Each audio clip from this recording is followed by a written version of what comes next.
Welcome to Cybe Stories, Dr. McGrath. It's so great to have you. Well, I'm delighted to be here. Thank you very much for having me as a guest on your program. Terrific. As we're getting started, Dr. McGrath, you come to the table with much gravitas, I must say. And I would love for our listeners to know exactly a bit about your academic background, your three PhDs at Oxford. You're an author of over 50 books. There's so much to say, but I also know that you have a new book coming out, Coming to Faith Through Dawkins. So could you introduce us a little bit to who you are, your academic background, and even your new book? Yes, I'd be delighted to do that. Well, I'm a person who began as an atheist and a scientist, and then I went to Oxford University and began to realize that things weren't quite as straightforward as I thought. I was an atheist when I was a teenager. I thought life was very, very simple, that science disproved God. I came to Oxford, discovered it wasn't really quite that simple. So I discovered Christianity, and that was wonderful. And then I moved on from there to begin to explore the relationship between science and Christianity, eventually studying theology, and then moving on to begin detailed study of the Christian faith and also learning how to teach it. I think that was very, very important for me because being able to teach faith is really important. It helps Mm. to understand what's really important and what really matters. And as you say, I've written lots of books, including textbooks, but the most recent book I've written is this very interesting account of how a lot of people, in effect, felt moved to read Richard Dawkins' book, The God Delusion. And then when they began to read it, discovered it didn't make sense at all, and actually that it seemed to be rather inadequate, and instead discovered Christianity. So we'll talk about that later, but that was a very exciting project. That's really wonderful. So let's get back into your story. You encapsulated it there for, as an atheist who came to Christ. But let's start at the beginning of your story. Because as you know, we all embrace the story with our world, with our worldview, and I wonder of the worldview in which you were brought into the world. Talk to us about your childhood, where you were born, your family. Was God part of your family? Was Christianity or worship in any way a part of your world? Well, I was born in Northern Ireland back in 1953, which is a long time ago. And my family were conventionally religious, I suppose that's the best way of putting it. I couldn't see what faith was all about. It made no sense to me at all. What I discovered as I was growing up, that I was really interested in the natural world around me. In other words, that I really knew I wanted to be a scientist. I think that was the thing that really drove me. And as a teenager, I think I bought into this idea that science and religion were at war with each other. And therefore, if I wanted to be a scientist, I had to say, no to God, no to religion. And I did so without really having looked at that critically. So I did that and became very involved in atheism. I became interested in Marxism, which gave added intellectual resilience to my atheism, and then began to have some doubts about my atheism as I prepared for moving up to university. I think that it seemed to me initially things were very, very simple, that atheism was just the obviously right position for a thinking person. And then Mm. began to realize there were problems here. I mean, I believed there was no God, but I couldn't prove there was no God. It was a faith position. And that rather unsettled me.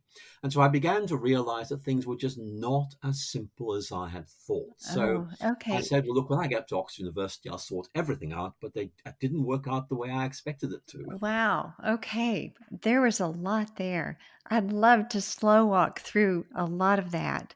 Let's go back to even when you were starting to question your Christian the you said the conventions of Christianity in which you were raised. You started to question that. You started to doubt that as it sounds like a teenager or in your earlier years when you started encountering science. Let's kind of camp out there for a minute. What was it about science that you understood at that time in your life that was incompatible or made you push back against your Christian upbringing, as it were? I think the key thing was this: science proves everything.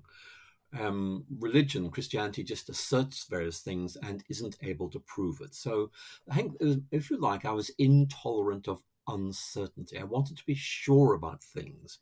And therefore, I wanted to inhabit a world where I could know everything for certain. And so I think that led me to the conclusion that science would be able to answer all of my questions. And if it couldn't answer my questions, then they weren't real questions in the first place. So I think that was the really important thing. It wasn't so much that science disproved Christianity, it was that it offered a different quality of knowledge, much more secure, much more reliable. And that's what I was looking for, something that was Mm. safe and secure. Okay. So they were, would you say that they were, in that sense, non overlapping magisteria, in that, Christianity and God and that world, they, like you said, made assertions, but they weren't seemingly grounded in as concrete a way as what you could find in the sciences. So it sounds as if you were moving towards more of the scientific view our lens of the world, but with Christianity, was that something that you weren't dismissing? You were just saying that it perhaps didn't give the substance of answers as science, so you were turning your attention to something else. It wasn't as I if you think immediately went into atheism. That form of knowledge was not as robust or confidence building as what you could find in science. I think to begin with, it was exactly as you've described, that in effect my initial feeling was I want something that is reliable, that I can trust, that can, in effect, give me secure answers.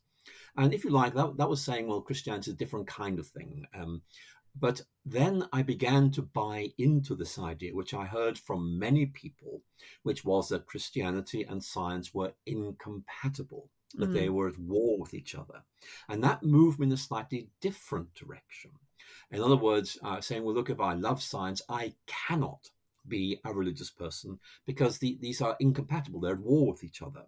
Now, mm, you might reasonably say, well, look, where did you get that idea from? Well, it was in the intellectual and cultural environment. I just bought into it rather uncritically. And in fact, I spent the rest of my life kind of way undoing that. But I think it was there was a very widespread perception at the time. And certainly I bought into that. So, in many ways, what you could say is I began, in effect, by saying, I'm looking for secure knowledge, and I don't think Christianity gives it, but that doesn't make Christianity wrong. Science gives that to me. And then taking this one stage further and saying, in effect, because science is so good and because science and faith are incompatible, that means I have to choose. It's one or the other. I mm, choose science. So I think that's really the kind of teenage logic that lay behind my decision. mm. So, when you embraced science then as incompatible with religion or faith, then did you at that time label yourself or identify as a naturalist, a materialist, an atheist, even in your teenage years? Yes, I did self identify as an atheist. I would say I'm an atheist. And would make it quite clear that I was saying not that uh, I don't believe in God, but I believe there is no God. It was a much more positive, aggressive form of atheism. Mm, And I think also there's a cultural element here, which is I found religion rather stuffy back in Ireland. And proclaiming myself as an atheist kind of gave a sort of frisson, a sort of how should I put it, edge to life. I felt I had a sense of superiority over other people because I was intellectually superior. Now I know it sounds very very arrogant, but that's the way I was back then when I was a teenager. And it seemed to me atheism put me on the right side of history, that kind of way back in the late 1960s. That was the way things seemed to be going, and I wanted to be part of a movement that had a future. So there are a whole series of things, mm. science, culture coming together and moving me in that direction. Culturally speaking, there was a lot of religious unrest in Ireland. Did that feed into your perspective of religion perhaps may not be true? It may not also be good? I think you're right. I think that one of the thoughts I had was this. In the late 1960s, religious violence did become a problem in Northern Ireland. And my logic went like this: if there was no religion, there'd be no religious violence. So get rid of religion, all the world's problems are solved. So it was very simple. In fact, it was really very simplistic, but that was the way I thought at that time. So in many ways, I think I was kind of buying into a number of reasons why I thought religion was wrong. Violence, um, inability to intellectually justify itself, and also this perception science and religion are incompatible. So I felt I was moving to an intellectually coherent position, which was a stable position. And that's one of the reasons why I think I did not expect to review my positions at all as we moved ahead. So yes, it felt like a safe, secure perspective. It was like, as you say, I think it's often the case that those in who are intellectually driven find that atheism, or at least presume that atheism, is a more intellectually superior position as well, and that it, I'm sure, in some ways felt as well as the way that you thought that it was the right place to be for you. I think that's right. I think that I felt this is the right place to be, and more than that, that I've sorted this question out. I now know what I think, and I won't need to revisit this question. So I felt I closed down the discussion Mm, and could move on to other mm. things. So at that time, when you had decided that science was the direction you wanted to go, what did you think religion was, other than it may be potentially dangerous? But how did you perceive Christianity during that time? I had read some Sigmund Freud, and I knew about this idea of religion being a wish fulfillment. And that seemed to me to be a self evident truth. Actually, religious people were inadequate people who, in effect, needed something to give them stability and security. And there was no God, so they invented a God. And I felt, well, that's all right for them, but I don't need this. Now, Mm, the problem was that deep inside me, somewhere, I think something said to me, maybe atheism is your wish fulfillment. In other words, that actually maybe I was constructing a worldview that suited me rather than one that was true. Now, that thought went through my mind several times, but I did not follow through on it. I mm, think partly because I found it a little bit disturbing. I thought I'd sorted everything out. I didn't want to reopen the question. mm.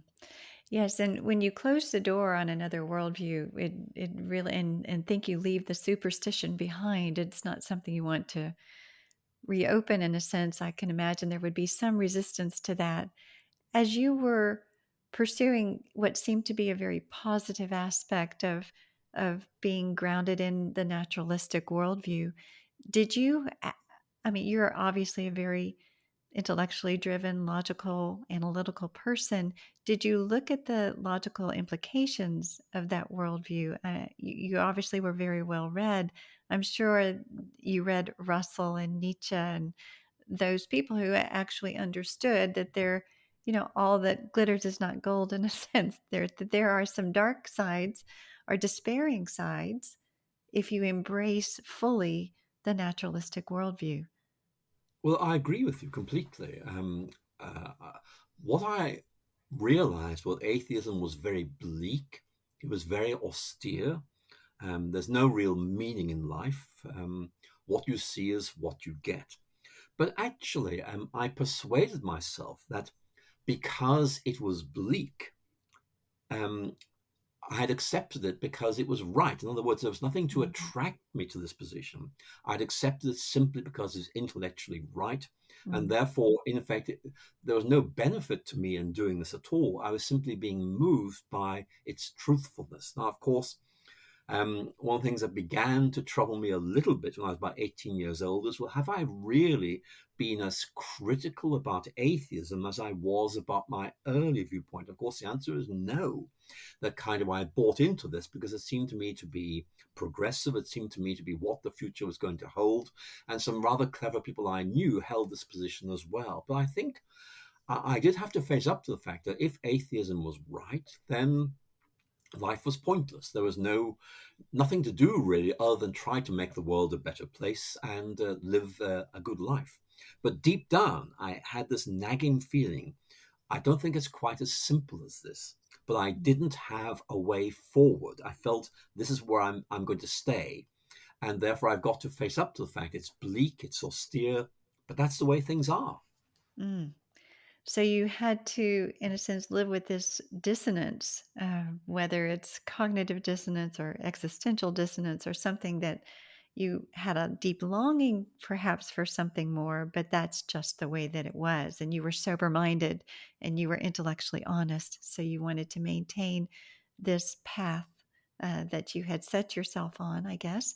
So, how long did you live in this, in a sense, state of tension, or did you ever start questioning naturalism itself? I think I stayed in that position for about 2 years. And I think that there were a number of things that made me realize this position might not be right.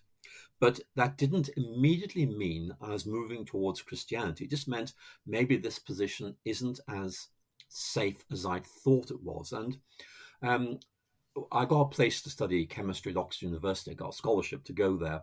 And while I was waiting to go to Oxford, I began to read some books in the history and philosophy of science. And one of the things that troubled me was that I began to realize that many scientific theories that people had thought were secure, were right, were subsequently abandoned because they were seen to be wrong. Hmm. And so I began to realize, what about what we presently believe? What will happen then? Will in the future somebody say, well, we used to think they were right, but they're wrong, actually? And I began to realize science was rather more uncertain than I had realized. I think that began to make me realize that perhaps things were not as simple as I had thought. And also, alongside that, I began to realize that I could not prove that atheism was right. I think that's a very important point because I had told myself this is right. But every now and then I'd say, well, how can I prove that to myself or to somebody else? And the answer came back, well, actually, you can't.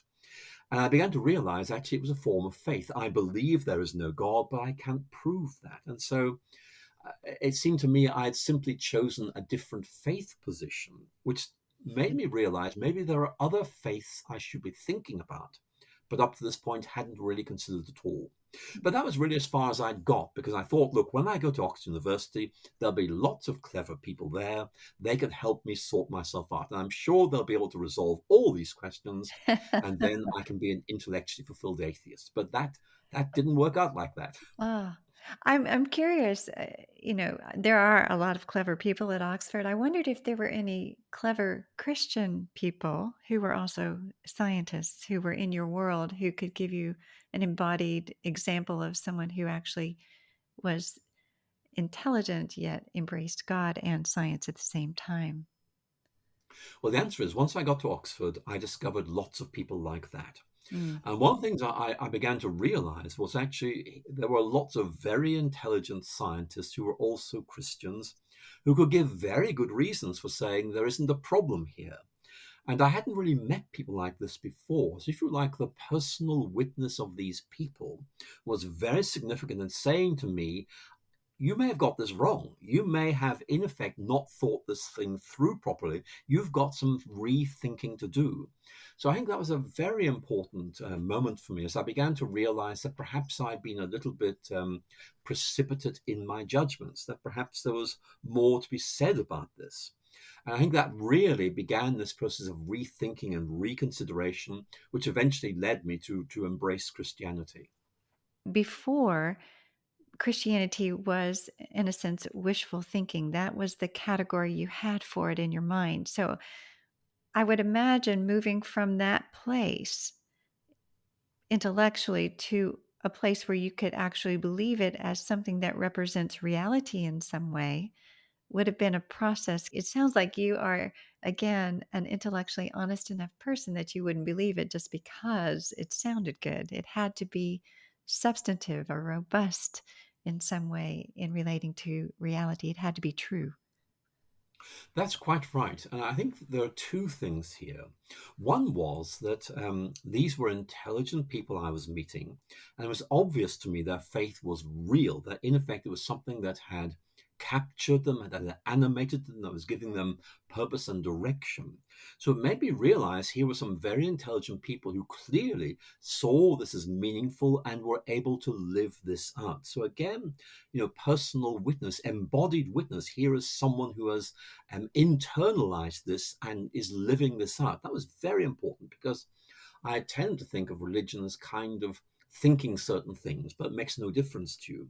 But these people were saying, no, no, it Mm, changes my life. It gives me a reason to live and it really living this out. So that side of things was very important. But also, I think, beginning to express my the questions that were bothering me and realizing that actually there were answers to these questions, maybe not always ones that I could entirely accept, but really there were answers there. And I began to realize that I had kind of not really encountered Christianity in its most vigorous forms. Actually, I had rejected, if you like, a misunderstanding or a caricature or a diluted version of the real thing. So that's always been very important for me now. When someone says to me, Alistair, we don't think Christianity is up to much, my primary question is going to be, well, have you understood what it really is? Let me tell mm, you. Because very often people misunderstand or perhaps misrepresent, but they don't really get what this is all about. And I think for me, discovering what Christianity really is about the head and the heart, I think is very, very important, not simply for our own personal lives of faith, but also in trying to explain to people outside the realm of faith what Christianity is all about and the difference that it makes. mm. So I think you're very, very right about that. That oftentimes Christianity is caricatured and reductionistic in the way that people perceive it as almost a throwaway and a dismissal without really looking at the robust nature of it. Uh, Again, to kind of tease some of this out, when you started questioning naturalism, I mean, there are a lot of assertions that um, and presumptions, I guess, that are made by those who are atheists or naturalists that, in a sense, science will provide the answers. What things about naturalism in and of itself were causing you to question it that also helped you open the door towards a better or more full explanation? I think there are a number of things that did trouble me. One was that naturalism does raise a lot of questions. I mean, you've mentioned several of them. Why is there something rather than nothing? What about the capacity of the human mind to make sense of things? I mean, you can say from a naturalist perspective that the way your mind works might be understandable, but that doesn't necessarily mean it finds its way to the right conclusion. So I found myself wondering if, in effect, naturalism was a kind of circular way of thinking, which in effect had to presuppose its own conclusions. And so I found myself worried by that. But I think also one of the things that really, I think, brought this home to me is that science is simply unable to answer many of the deepest questions of the human heart and the human mind. And if these are valid questions, and they must be valid because we have raised them as thinking human beings, then perhaps the inability of naturalism to answer them, other than saying, well, that's the way nature works, suggests that naturalism isn't adequate, that more needs to be said. So I think for me, really, I began to think we need more than the natural sciences, we need more than naturalism if we are going to make sense of our world. I think the problem I had was that I found there were different kinds of naturalism. The form I rejected very strongly was what you might call a dogmatic naturalism, that, Mm, that there is only the natural world and that is it. I could understand somebody saying that there is a natural world, and that's our most secure form of understanding. But for me, the inbuilt into human nature is this deep desire to ask questions, the kind of thing that C.S. Lewis talks about in his argument for desire. We have this sense that there's something beyond us, something really significant that we haven't grasped yet. And all a naturalist can say is, well, that's just delusion, but it's a very important delusion. And if we're thinking those thoughts, maybe we're meant to be thinking those thoughts. Maybe they're clues to the meaning of the universe. So for me, naturalism was really inadequate. It seemed to, in effect, shut down questions before you really got into giving good answers. So I began to look for better answers than that. Mm. Lewis, so amazing. But even rationality itself, he elucidates that there's no even grounds for your own rational thoughts if you are coming from a naturalistic worldview. There's so many presumptions that are made that we are rational beings, and this is the most reasoned way to look at the world, naturalism, but yet they can't ground their own rationality itself. Or say I the think per that's very important. or the predictability or rationality of the universe, the intelligibility of the universe. How do we even conduct science if there's no, predictable, rational, intelligible universe? And where does that come from? How do we explain that? But yet there are a lot of things that are taken for granted within the naturalistic worldview that are not explainable apart from a transcendent source of, that informs reality itself. So were those were the kind of things that were um, causing you to question, I presume, uh, Well, the certainly those yeah. questions were all going round in my mind, and I would add one more, and it's this: science has to work on the basis of the uniformity of nature. Mm, But how do we know that's right? mm, In effect, it's one of these assumptions we have to make, which we can't actually show to be right or prove to be right. We have to make that assumption. And it helped me to really understand that there were certain grounding assumptions we have to make that we can't prove to be true, but nevertheless we think are reliable. And I began to think, that's also true about God. Actually, this is a grounding assumption. It makes complete sense of everything. And, if it makes so much sense, why not just say, look, it's right. Let's step into that way of thinking and see where it takes us. mm. So as you were observing this embodied Christianity they were intelligent and it was informing their life, and you were seeing something different, and I presume that you were seeing the holistic nature of how things can all fit together, heart and mind, but also um, the fullness of the universe and how it explains all of reality. Can you, for those who are listening, I'm sure there's some thinking, well, how can Christianity explain, all of reality? That's not what Christianity does. How, but yet, all of these big questions, whether they're in the universe or in our own humanity, it does seem, when you look at it fairly, and that it does provide the best explanation for what we observe, both in the cosmos, in the universe, and in our own humanity. I think you're probably one of the best people to understand the fullness of the whole story of Christianity and how it explains life and all that we know it in the best possible way. Well, I think I draw a lot on G.K. Chesterton and C.S. Lewis, who I think are very good at making this point that Christianity gives us a big picture. It's not just saying this is right, that's right, saying here's a way of looking at things which makes sense of the world, which makes sense of us. And in many ways, faith is about stepping into that big picture and experiencing and realizing how well it works out and how well it can be lived out. And to me, that's very, very important. That in effect, it says to us, look, things make sense. The world is coherent. You can live life out. That in effect, your individual story is given meaning and dignity and purpose by the bigger story of God who created us and redeemed us. So if you like, it's very much about realizing that actually Christianity makes sense of our world and makes sense of you. And for me, that's one of the things that's so important.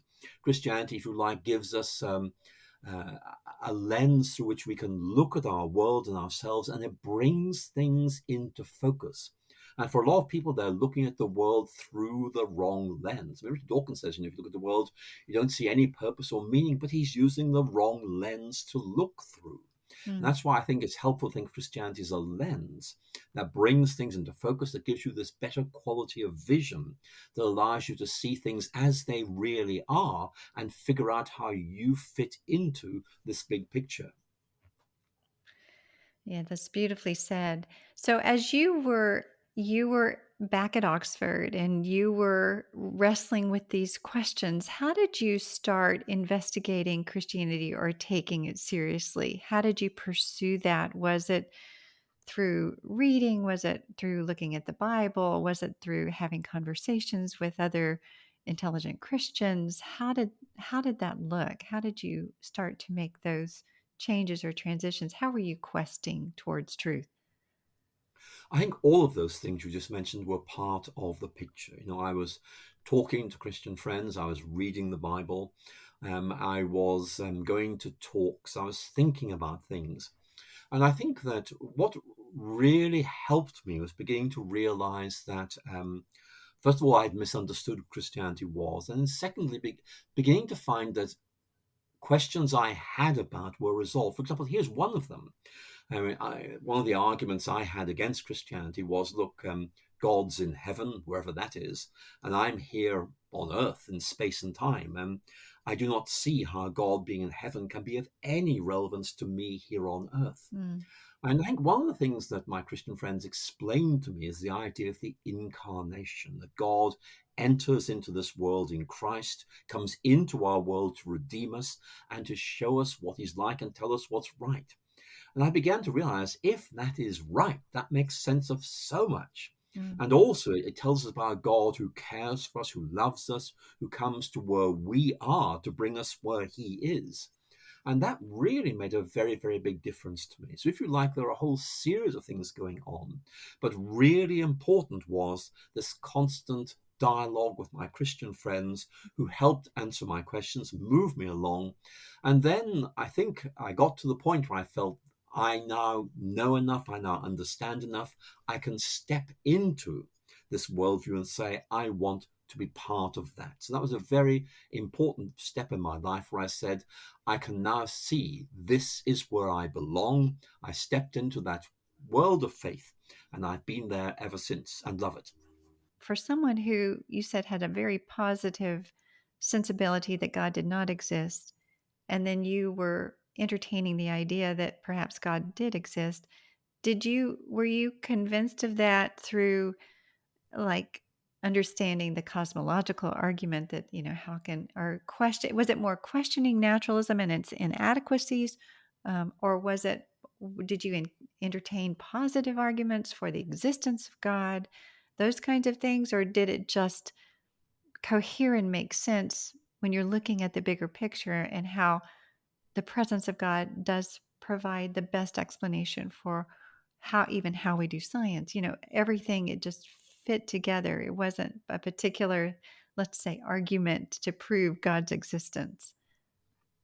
I think it was the big picture argument. In other words, if there is a God, and if this God is like what we read in the Bible, then that makes so much sense of things, including why science works so well and Mm, what its limits are. In other words, you come to realize that the fact that science works so well is grounded in the Christian doctrine of creation.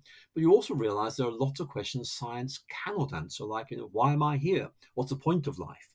And so I began to realize, if you like, whereas I'd thought I had to choose either religion or science, and it's going to be science, actually, if I chose God, then I didn't have to give up on science because it actually made an awful lot of sense of science, mm, but helped me to recognize there were limits to naturalism and that those limits were, in effect, dealt with by the Christian faith. And therefore, it seemed to me I now had a full, reliable, comprehensive way of making sense of myself and the world, and also of living meaningfully within it. So it was a very wonderful feeling. It's like taking a set of spectacles. You look through two lenses. You see things stereoscopically in depth.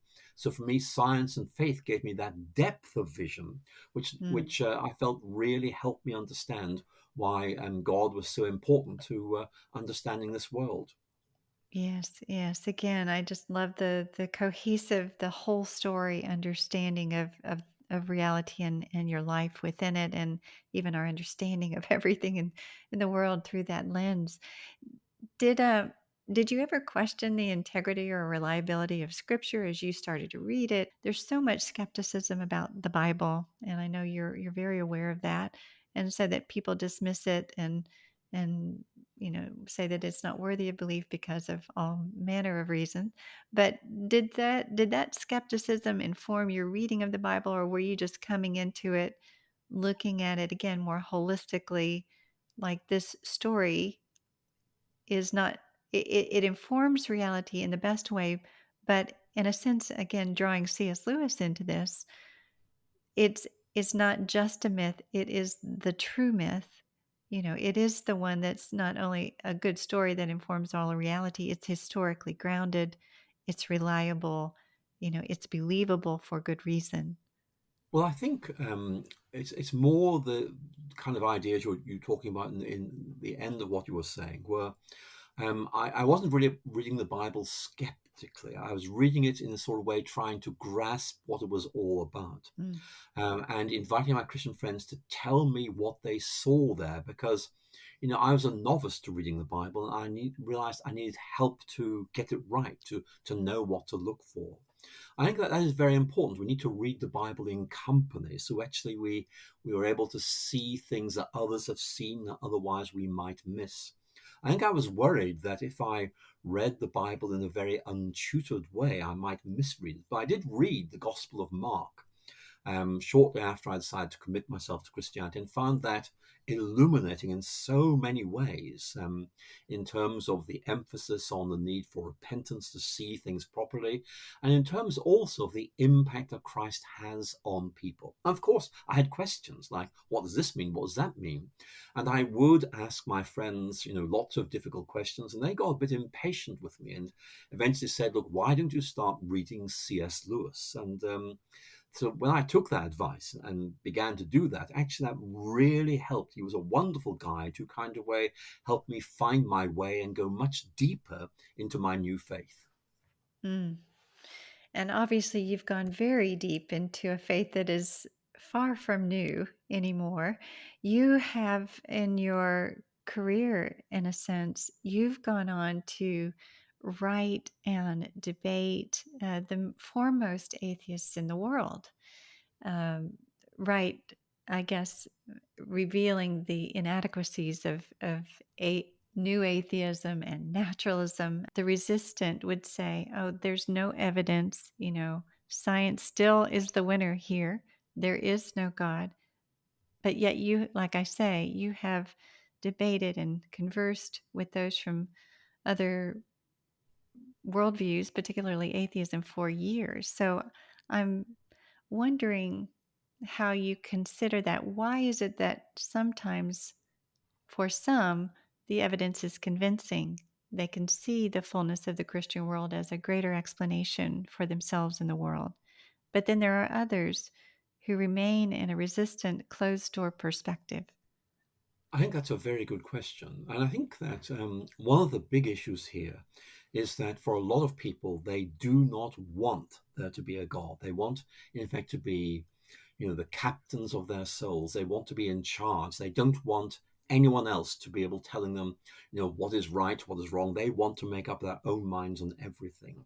And C.S. Lewis was like that. I mean, when he was an atheist, he said, I don't want God to interfere with me. I want to be my own master. But one of the things I found is that being someone who used to be an absolutely certain atheist, who began to realize things were more complicated, that kind of way helps me begin to challenge this assumption of atheist superiority. And one of the things I discovered in debating atheists is that very often they they use criteria to assess Christianity that they do not apply to their own beliefs. Mm. And so very often someone like Richard Dawkins would say to me, well, prove that you are right. And my response would be, well, I'm happy to try and do that, but you're going to have to prove to me that you are right. You can't just say, showing, you can't just say that it's enough to argue that Christianity is wrong. You've got to persuade me you are right. And of course, that's the problem with new atheism. This is what I call an epistemic asymmetry. They in effect do not apply the same standards to their own beliefs that they apply to other people's. And when you press them and say, why do you believe that? How do you know that is right? Well, in the end, I have to say, well, we don't know. I mean, a very interesting debate at Oxford about 2012 between Rowan Williams, then Archbishop of Canterbury, and Richard Dawkins was all about this.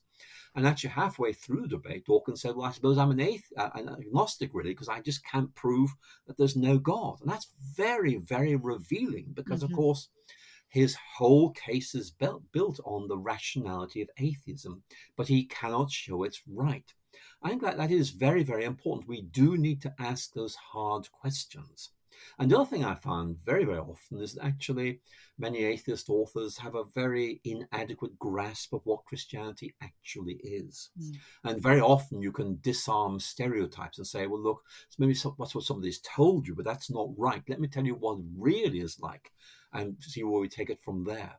So I do need to reassure your listeners there's a lot we can say here, partly by saying, why are you right? Prove to me that you are right. And also by saying, look, I don't think you quite get what Christianity is all about. Let me try and tell you why it makes so much sense to me. I think you're so right about that. It oftentimes seems that people are very intent on saying what they don't believe, Christianity or God, but they don't really know exactly what they do believe. And they put the burden of proof on the believer, right? And they don't recognize, they lack a belief in God, they say, so they don't bear the burden of proof. But there's an implicit understanding that they do believe something, and then they believe that God doesn't exist, and there are implications for that, and beliefs that come along with that, that only nature exists, right? So I appreciate your counsel there. If there was a skeptic who was listening in, Dr. McGrath, and he's thinking, wow, Dr. McGrath is really, really bright. He's debated the best and the brightest on the other side, but yet here he is, defending the substance of the Christian worldview. And they may actually be willing to open the door to the possibility of God's existence and Christianity's truth. How would you encourage that skeptic to make a step forward towards exploring the possibility of belief? Here's what I would say to that skeptic. If you're an atheist, I would simply say to you, can you prove that is right? Now, you won't be able to do it. The best minds in the world have tried to do that. And very often, what many of my atheist friends will do is use rhetoric to justify the position. Only a thinking person can be an atheist, or only a fool would believe in God. In other words, they're not arguing, they're asserting, they're making Mm, rhetorical judgments. I want you to just ask yourself in the depths of your heart, can you show that you are right? Prove that you are right. Because if you cannot, then you have a belief system. And what I want to say to you is that it's the nature of human beings that we have to believe certain things we can't prove to be true. And once you realize that your atheism is a belief, I want to invite you to ask whether there might be better beliefs. Beliefs that, yes, can't be proved to be true, but actually might give you better answers, might open up a better way of thinking. Because many atheists I know will say, I cannot be religious because it involves belief. Your atheism already is a belief. mm, My invitation is to try some other beliefs. I'm going to tell you that Christianity will give you lots to think about. And in my case, I can tell you, in effect, gives you a transformed vision of yourself and the world. I just want to invite you to think about stepping inside Christianity and seeing what it's like and just asking, what might it be like to live there? Yeah, that's good. That's very, very good advice. Just giving it a chance, really, to see through a different pair of lens or glasses, I guess, to try that on. So, and again, you have been such a wonderful example for us as Christians in coming forward and speaking truth and with boldness and clarity into a world and into a culture that does not always want to embrace it. And I wondered if, again, from your experience, and how would you encourage us as Christians to best engage? I know you've spoken a little bit about good question asking, and sharing the burden of proof with the other. And I also think of those embodied Christians at Oxford that really gave you a beautiful example of what being a brilliant scientist and a Christian could look like. But it required you being with them, right? And having conversations with them and seeing how that can actually work out its way in your heart and mind in real life. So, how would you encourage us as Christians to engage with those who don't believe? Well, I think I'm going to say two things. One is that there's a danger that we'll come across as being critical. In fact, we're saying we're right, you're wrong. I think it's very helpful to use the language of exploring. In other words, I'm going to share with you what my faith is all about, and I'm just going to tell you how I found the difference it makes to me. And at this stage, I'm Mm, not saying it's right. I'm just saying let's explore it a bit. I'm going to tell you the difference it makes to me. I'm going to invite you to think about as I talk to you whether you feel you can say the same about your naturalism, your atheism, whether it in effect gives you the same basis for living, reason for hoping that I'm describing to you now. I think that's a very important point. The second point I'm going to make is this. Very often people have kind of way picked up from the wider culture a very distorted idea about what Christianity is all about. So I think what you may do is just say, look, let me tell you very simply what I think Christianity is all about, what it means to me and the difference it makes. And you'll find your friends will listen to you. What you're doing is, in effect, giving a testimony. But the testimony you're giving is not simply, I think this is right, but I think this is real. In other words, it mm, makes a difference to me. mm, It gives me a reason to hope. It gives me a reason to live. It helps me to position myself. And one of the points I found in talking to many atheists is they feel, well, actually, I may be right, but it doesn't do any of these things for me. And therefore, in effect, introducing these new set of questions. Is this real? Does it give me a reason to hope? Does it, in effect, give me a new sense of purpose and direction? These can be ways that may not, in effect, change somebody's life, but it might be questions that open up recesses in their minds where transition can take place. So don't be discouraged if you get nowhere. Just feel you've planted some seeds, and in the Lord's good time, these will grow if they're meant to. mm. Yes, again, a very good word. I think sometimes we're so keen on, trying to prove ourselves or to be right, like you say. Um, but to your point, I think, especially in today's culture where there's such a crisis of meaning and purpose, and we're seeing that everywhere, it's not just trying to communicate that God exists, but that God matters. It matters and it makes a difference, and it's based on something real and true. So, thank you so much. That's just very, very wise counsel. Before we end, Dr. McGrath, is there anything that you think I might have missed in your story that you wanted to say, or anything else you wanted to add to the end of our conversation? Well, I've very much enjoyed our conversation. I think I might just end by going back to this book, Coming to Faith Through Dawkins, because it's a Mm, very interesting book because it's the story of 12 people who read The God Delusion and found it played a major role in bringing them to faith. Now, I think that's very significant because what happened was they realized this book isn't actually very good. The arguments don't stack up, that Christianity clearly isn't what they say it is. And in effect, they went away from reading Dawkins and said, we've got to look at this more closely. We're going to read Christian books, we're going to talk to our Christian friends and see where this takes us. These are stories of coming to faith through Dawkins. I think mm, that's really interesting and really encouraging because it means that each of us can tell our stories and those may help other people come to faith. I would encourage everyone to take a look at that. I presume that they can just get it online anywhere, Amazon or whatnot. And so that's coming to faith through Dawkins, right? So thank you so much, Dr. McGrath. It has been rich and a wealth of knowledge and wisdom, I think more than that.